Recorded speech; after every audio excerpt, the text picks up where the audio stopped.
안녕하십니까. 네.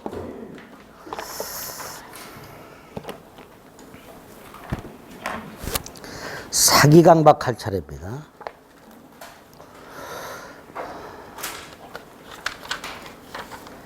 문제집 50페이지.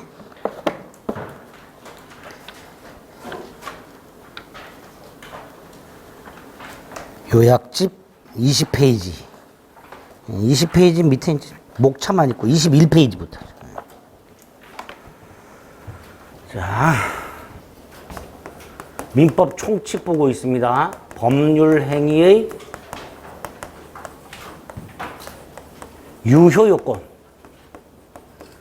법률 행위가 유효하려면 어떤 요건이 필요한가? 이거에 관한 내용이라고 그랬죠. 항상 뭘 하는지 목차를 자꾸 생각하는 훈련을 하셔야 돼요. 목적 요건 맞죠? 확정성, 가능성, 적법성, 타당성. 그 중에 이제 사회적 타당성과 관련해서 반사의 질서의 행위하고 불공정한 행위. 그 다음에 법률행위 해석. 이게 중요하고요. 의사표시 요건은 의사표시가 일치하고 하자가 없어야 되죠. 그 중에서 의사표시가 불일치하는 거. 이런 걸 의사의 흠결 이렇게 불렀죠. 그 의사의 흠결 3개를 했죠. 비진의 표시, 허위 표시, 착오. 뭐 해가지고. 지난주 여기까지 했습니다. 자, 그럼 이제 마지막 비정상적 의사표시. 의사표시가 불일치하는 거 3개 받고 마지막 하나. 의사하고 표시는 일치해. 일치하는데 누군가로부터 사기를 당했거나 협박을 당한 경우 요걸 이제 하자 있는 의사표시라고 해서 110조가 마련이 되어 있습니다.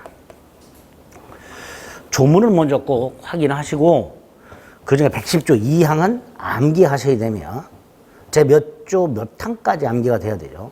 또 110조 3항과 110조 2항에 공통적으로 제3자가 들어있는데 110조 2항의 제3자와 110조 3항의 제3자가 다르죠.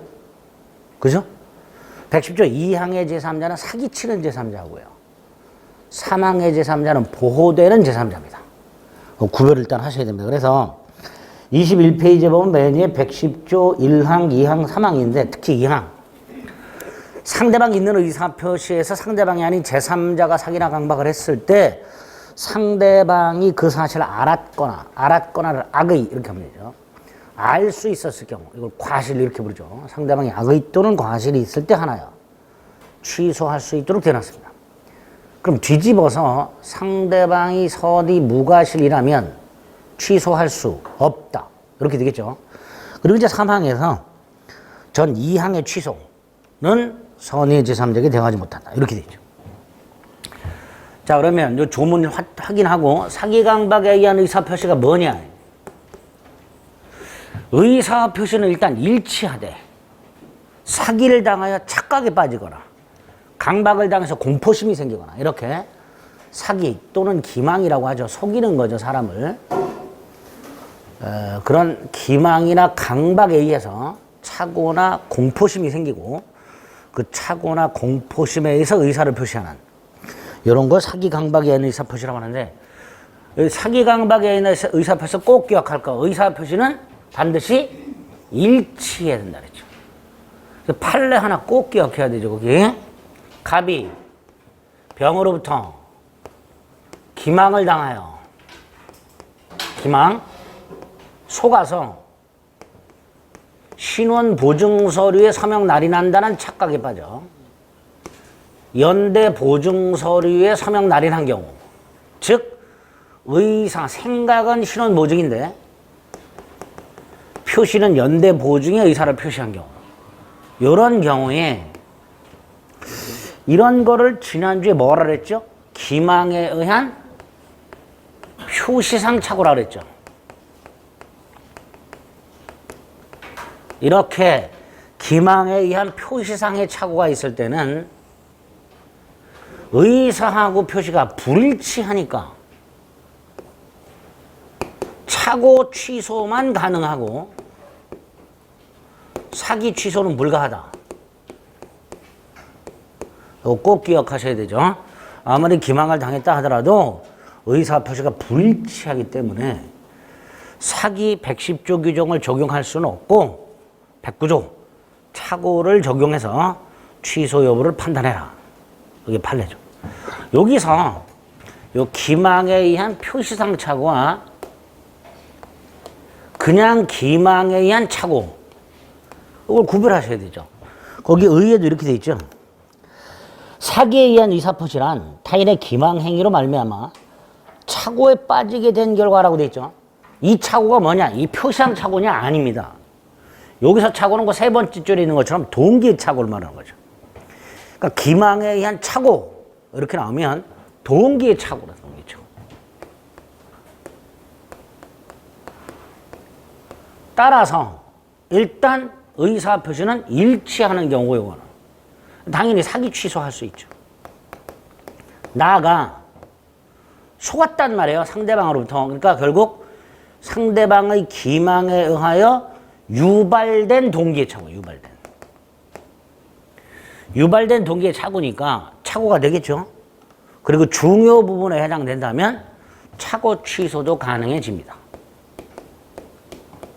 이렇게 기계적으로 좀 생각을 해 주셔야 돼요. 기망에 의한 표시상 착오란 말하고 단순히 기망에 의한 착오 이걸 구별을 좀 하셔야 됩니다. 그 의하고 판례가 있죠. 그 다음에 이제 사기 강박에 의한 의사표시가 성립하려면 요건이 뭐냐? 요건. 일단 인과관계라는 게 필요하죠. 기망에 의한 착오, 착오에 의한 의사표시, 강박에 의한 공포심, 공포심에 의한 의사표시 이렇게 인과관계, 원인과 결과의 관계가 필요하고요. 두 번째, 기망을 하거나 강박을 하는 사람은 이단의 고의라고 해서 계획을 두 개 세워야 되죠. 그러니까 고의로 계획을 세워서 기망을 하고 계획을 세워서 강박을 해야지 부주의하게 과실로 기망하거나 과실로 강박을 한다는 건 있을 수 없습니다. 세 번째가 위법성이죠. 이게 중요하죠. 요 위법성과 관련된 대법원 판례 요거를 조심하셔야 됩니다. 그래서 21페이지에 보면 밑에 박스가 두 개가 있어요. 첫 번째 박스 기망의 위법성 그 안에 있는 거 1, 2, 3, 4 반드시 기억하셔야 됩니다. 1. 단순 허위 과장 광고 예컨대 상가 분양 시 수익을 보장해 주겠다는 광고 2. 시가를 속이는 거 이런 건 위법이 아니란 말이죠. 반면에 3번 대형백화점 변칙세일 대형백화점 변칙세일 또는 4. 아파트 분양하는 사람이 주위에 공동묘지가 조성됐다는 사실을 알리지 않았다. 이런 것들. 특히 4번은 고지 의무 있는 자가 뭔가를 알려줄 의무가 있는 자가 고지하지 않았다. 이걸 뭐라 해요? 침묵 또는 부작위라고 하죠. 이것도 위법한 기망이 될 수 있다는 거 같이 기억하셔야 돼요. 그 다음에 강박의 위법성에서 박스 2번, 3번. 2번 고소하겠다, 고발하겠다라는 정당한 권리 행사의 고지. 위법이 아니죠. 다만 둘 중에 하나 부정한 이익을 취득할 목적이 있거나 수단이 위법, 수단이 부적당한 경우 이때는 위법하다. 또 하나 강박의 정도가 극심해서 의사결정의 자유가 박탈되는 정도다. 이때는 취소가 아니라 무효. 취소할 수 있다 그러면 안 됩니다. 무효입니다. 이런 것들이 딱 위법성에서 자주 등장하는 지문들입니다. 다음 페이지 인과관계가 있어야 되고 효과는 일단 유효하지만 취소할 수 있죠. 취소를 해야 처음부터 무효가 됩니다. 그리고 110조 1항, 2항 구별해야 되죠. 110조 1항은 상대방이 없는 의사표시, 상대방이 있는 의사표시에서 상대방이 사기나 강박을 한 경우 하고요. 동산 소유권 포기처럼 상대방 없는 의사표시에서 제3자가 사기나 강박을 한 경우 이때 적용되는 게 110조 1항이죠. 즉 사기나 강박을 당한 갑은 그냥 취소할 수 있다. 이렇게 됩니다. 중요한 게 110조 2항이죠. 110조 2항은 상대방이 있는 의사표시다. 갑이 을과 계약을 했어요. 자, 갑의 상대방이 을이야. 그런데 을이 아닌 제3자가 사기랑 강박하는 경우, 요 경우에는 상대방이 제3자의 사기 강박 사실을 알았거나 알 수 있었을 경우에 하나요. 갑은 뭐 할 수 있다? 취소할 수 있도록 해놨죠. 알았거나 알 수 있었을 경우에 하나요. 따라서 상대방이 과실 없이 알지 못한 경우, 과실 없이, 그러니까 무과실이죠. 알지 못한 경우는 선이죠. 그러니까 과실 없이 알지 못한 경우 뭐라고 하면 돼요? 선의 무과실인 경우. 이때 갑은 취소할 수 없다. 이렇게 되죠. 상대방의 악의 또는 과실이 있을 때 취소할 수 있을까? 반대로 상대방이 선이 무과실이라면 취소를 못한다. 이렇게 되죠. 이때 선이 무과실을 풀어가지고 과실 없이 알지 못한 경우 이렇게 나오죠. 같은 말이죠. 선이 무과실 이퀄 과실 없이 알지 못한 경우 이렇게 나오죠. 근데 여기서 조심할 게 하나 더 있죠. 단 상대방의 대리인의 기만,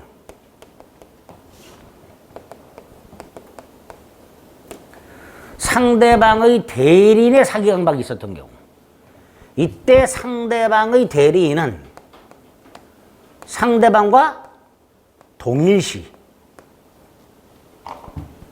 갑이 을의 대리로부터 사기 강박을 당했다면 을로부터 사기 강박을 당한 거하고 똑같단 말이죠. 그러니까 이건 제3자의 사기 강박이 아니다 말이에요. 제3자의 사기 강박이 아니라 상대방의 사기 강박이야. 따라서 이 경우에는 을이 선의 무과실이어도 갑은 뭐 할 수 있다? 취소할 수 있다. 이렇게 되죠. 요거를 꼭 기억해 주셔야 됩니다. 그리고 이제 요 구조를 잘 기억해 놓으셨다가 나중에 이제 제3자를 위한 계약 가서 110조 2항과 110조 3항을 다시 한번 써먹을 거예요. 제3자를 위한 계약 가서. 일단 그 반가로 이번에 제3자의 사강박 박스 안에 있는 2번. 상대방이 있는 의사표시. 양가로 1번. 양가로 2번. 이게 원칙. 그러나 양가로 3번. 상대방의 대리인의 사기강박은 상대방과 동일시할 수 있는 자의 사기강박이다. 즉 제3자의 사기강박이 아니다 말이죠. 그거 조심하자. 자, 밑에 반가로 3번. 취소는 선의의 제3자에게 대응을 못하는데 이때 제3자가 누구냐? 이렇게 기억하시면 돼요. 갑과 을이 계약을 했어요. 을에게 등기가 넘어갔어요. 갑이 계약을 취소합니다. 그리고 을등기가 말소가 되는 이런 과정에서 을과 거래한 자, 이게 이제 제3자가 되겠죠. 갑이 계약을 취소하면 갑은 소유권을 되찾아가는데 그 전에 이 병이 을과 거래 소유권을 취득했다. 그럼 계약을 취소하여 소유권을 되찾아간 갑하고 병하고 소유권 갖고 충돌한단 말이죠. 그러니까 이 병을 보호하게 되는데 이 병은 첫째 선의여야 되고 당연한 거고. 여기서 뭐 선의, 제3자의 선의는 추정된다 이런 건 다 했던 거고. 이 제3자가 우리 대법원에 할 때 둘이 있다. 갑이 계약을 취소하기 전에 을과 거래한 제3자가 있을 수 있고 계약을 취소했으나 을등기가 말소가 되기 전에 거래한 제3자가 있을 수 있다. 우리 대법원은 이렇게 제3자가 취소를 주장하는 자와 양립할 수 없는 지위를 가진 자가 취소를 주장하는 자와 양립할 수 없는 지위를 가진 자가 그 지위를 가지게 된 것이 취소 전인가 취소를 기준으로 취소 전인가 취소 이후인가를 가릴 필요 없다. 취소 전이든 취소 후든 선이라면 보호된다. 그 판례가 하나 있죠. 입증 책임 제3자 선의는 추정이 된다 그랬고요. 적용 범위에서 마지막 그 소송 행위에는 적용이 안 된다 그랬죠. 그래서 강박에 의해서 또는 착오에 의해서 소를 취하했다. 그 소취하를 취소할 수 없다 이렇게 되겠죠. 법원을 상대로 하는, 국가기관인 법원을 상대로 하는 공법상의 행위, 소송행위에는 109조라든가 110조가 적용이 안 되죠. 따라서 착오나 강박에 의한 소취가 있었다 하더라도 취소할 수 없다. 이렇게 되겠죠. 자, 타제도와의 경합의 첫 번째 사기와 착오는 아까 말씀드렸습니다. 다시 한번 기망에 의한 표시상 착오는 착오 취소만 가능합니다. 반면에 단순히 기망에 의한 착오, 그럼 일단 사기 취소 가능하고 유발된 동기의 착오니까 중요 부분에 해당이 되면 착오 취소도 가능하죠. 그죠? 물론 중요 부분이 아니라면 사기 취소만 가능할 거예요. 중요 부분이라면 착오 취소 가능하다. 반가로 2번 매도인이 하자가 있는 물건을 속여서 팔았어요. 매수인은 하자가 있는 물건 하자가 없다고 속아서 샀습니다. 이때 매수인은 매도인에게 하자 담보 책임이라는 걸 물을 수도 있고 계약을 사기를 이유로 취소할 수도 있고 이렇게 되죠. 이게 두 번째죠. 세 번째, 사기 강박을 당한 자는 계약을 당연히 취소할 수 있으며 취소권, 사기라 강박을 한 놈한테 불법행위, 손해, 배상도 청구할 수 있습니다. 이때의 취소권과 불법행위 손해배상 청구는 중첩적으로 행사할 수 있어요. 다시 말해서 계약을 취소하고 손해배상도 청구하고 이렇게 할 수 있어요. 다만 손해배상을 청구하기 위해서 반드시 계약을 취소할 필요는 없습니다. 권리자의 선택의 문제. 그러니까 취소도 할 수 있고 손해배상도 청구할 수 있으나 손해배상을 청구하기 위해서 반드시 계약을 취소할 필요는 없다. 계약은 취소하지 않고 손해배상만 청구할 수도 있다. 오른쪽 반가로 3번에 동그라미 1번. 그 다음에 동그라미 2번. 만약에 취소를 하면요. 부당이득 반환 청구권이 생겨요. 부당이득 반환 청구권. 이때 요 취소를 함으로써 발생하는 계약을 취소함으로써 발생하는 요 부당이득 반환 청구권과 불법행위 손해배상 청구권도 경합, 병존합니다. 여기서 경합 병존한다는 건 둘 다 생긴다 이런 뜻이에요. 갑이 사기 강박을 당했다, 계약을 취소했다, 부당이득 반환 청구권 생기고 불법행위 손해배상 청구권이 생깁니다. 둘 다 생겨요. 이걸 경합 병존한다 그래요. 다만 그 행사는 무슨 행사? 선택적 행사. 둘 중에 하나만. 권리가 둘 다 생기긴 하는데 둘 다 행사할 수 있는 게 아니라 둘 중에 하나만. 왜? 이 부당이득 반환 청구 속에 이게 포함이 되어 있어요. 손해배상 청구가. 그러니까 부당이득 반환 청구하고 엔드 손해배상 또 청구하고 이렇게 할 수는 없다. 둘 중에 하나 선택적 행사. 경합 병존한다라고 출제가 된 적이 있습니다. 옳은 지문입니다. 경합 병존합니다. 둘 다 인정됩니다. 행사를 둘 중에 하나. 자, 마지막 우리 착오 취소권을 배제하는 약정은 유효라 그랬어요. 그죠? 하지만 사기 강박을 이유로 발생하는 저 취소권을 배제하는 약정은 무효입니다. 110조는 위법성이라는 게 개입이 되어 있기 때문에 당사자가 함부로 야 우리는 위법한 기망이 있더라도 취소하지 않기로 하자 이렇게 못합니다. 당사자가 합의로 위법이라는 걸 배제할 수는 없기 때문에 착오 취소권과는 달리 사기 강박으로 인하여 발생한 취소권을 배제하는 당사자의 특약은 무효입니다. 요 정도. 요게 이제 사기 강박에서 볼 수 있는 내용들 전부예요. 자, 요 정도 가지고 이제 어떤 지문이 나오는지 확인하면 되고요. 마지막이 4번 의사표시록 발생 시기라고 해서 조문이 있죠. 111조, 112조, 113조. 일단 암기가 돼야지죠.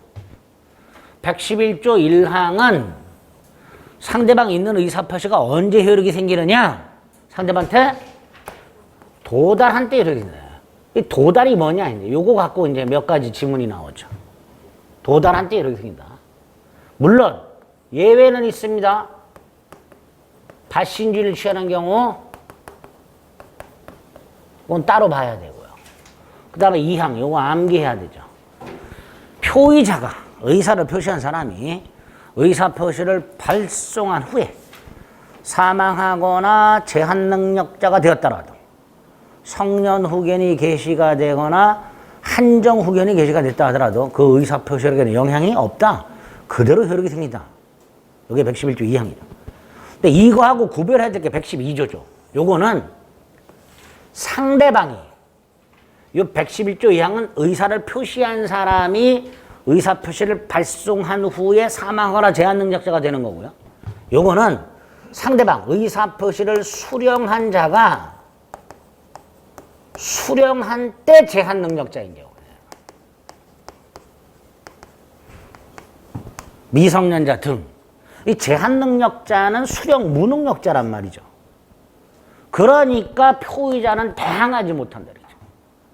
즉 표의자는 자신의 의사표시가 상대방한테 도달하여 효력이 생겼다라고 주장을 못한다.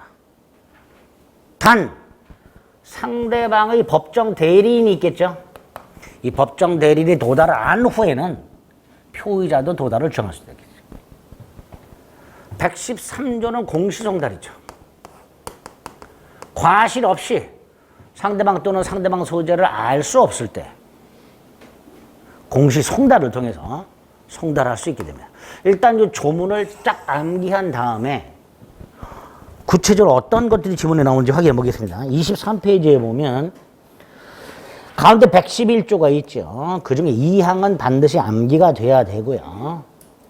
밑에 도달주의 원칙이라고 되어 있지만 임의 규정입니다. 따라서 거의 판례처럼 상대방이 수령하지 못하면 도달한 것으로 간주하기로 한 약정 얼마든지 할 수 있습니다. 또 도달이란 게 뭐냐? 상대방이 알 수 있는 상태, 객관적으로 내용을 알 수 있는 상태가 도달이다. 따라서 박스 1번 동거 가족이 수령하는 경우 도달이다. 상대방이 직접 수령할 필요 없다. 상대방이 그 내용을 알고 있을 필요도 없다. 알 수 있는 상태이기만 하면 도달이다. 두 번째, 정당한 이유 없이 수령을 거절했다. 역시 도달이다. 세 번째, 우편물이 반송이 안 됐을 때 내용 증명이나 등기는 도달이다. 그러나 보통의 우편물은 도달이 아니다. 구별하시고. 한 장 넘겨서 3번. 도달해야 효력이 생기니까 기억. 도달 전에는 뭐 할 수 있다? 철회할 수 있다. 니은. 불착이나 연착은 다 표의자의 불이익이다. 그죠? 불착이나 연착은 다 표의자의 불이익이다. 예외적으로 발신주의를 취하는 경우가 3개가 있죠. 이제 나올 때마다 다시 한번 확인해야 됩니다. 무권대리 행위에서 상대방이 본인에게 최고했을 때 본인이 확답을 바라지 아니한 때 추인을 거절한 것을 본다. 사고에 의한 연착이 있을 때 청약자가 상납자에게 지체 없이 연착 통지하거나 미리 지연 통지를 발송하도록 하고 있습니다. 마지막이 격승발이라고 격지자 간의 계약은 승낙 통지를 발송한 때 효력이 생기도록 이렇게 3개의 발신주의가 우리 시험범에 있습니다. 나중에 확인해 볼 겁니다. 공시송달이 먼저 나왔네요. 반가로 1번. 여기서 포인트가 뭐죠? 과실 없이. 과실 유무를 묻지 않고 아닙니다. 과실 없이 공시송달 할 수 있다. 반가로 4번. 언제 효력이 생기느냐? 최초 공시송달은 2주 후. 동일한 당사자에게 하는 2회차 공시송달부터는 다음 날. 외국에 있는 자에 대한 공시송달은 2달. 이 경과하면 도달한 것으로 간주. 이렇게 되죠. 도달한 것으로 간주. 마지막이 4번. 수령 능력. 자, 반가로 2번이 수령 무능력자고요. 반가로 3번. 뭐라 그랬어요? 상대방이 의사표시를 받은 때, 수령한 때, 제한능력자다. 그러면 표의자는 대항하지 못한다. 자, 표의자는 대항하지 못한다가 무슨 뜻이죠? 표의자는 도달을 주장할 수 없다. 그러나 상대방인 제한능력자가 도달을 주장하는 것은 무방하다. 그런 뜻이고요. 또 하나. 상대방의 법정 대리인이 도달을 안 후에는 표의자도 도달을 주장할 수 있다. 이렇게 되겠죠. 마지막 오른쪽. 반가로 5번. 수령 능력이 문제가 안 되는 거 2개 일단 3개가 있는데 2개. 공시송달하고요. 발신주의를 취하는 경우. 이때는 상대방의 수령 능력이 있는지 없는지 따질 필요가 없죠. 공시송달의 경우에 도달한 것으로 법이 간주해버리고요. 발신주의는 도달 안 해도 되니까 상대방 수령 능력이 필요가 없게 됩니다. 이렇게 지문을 확인하시고 문제를 풀어보겠습니다.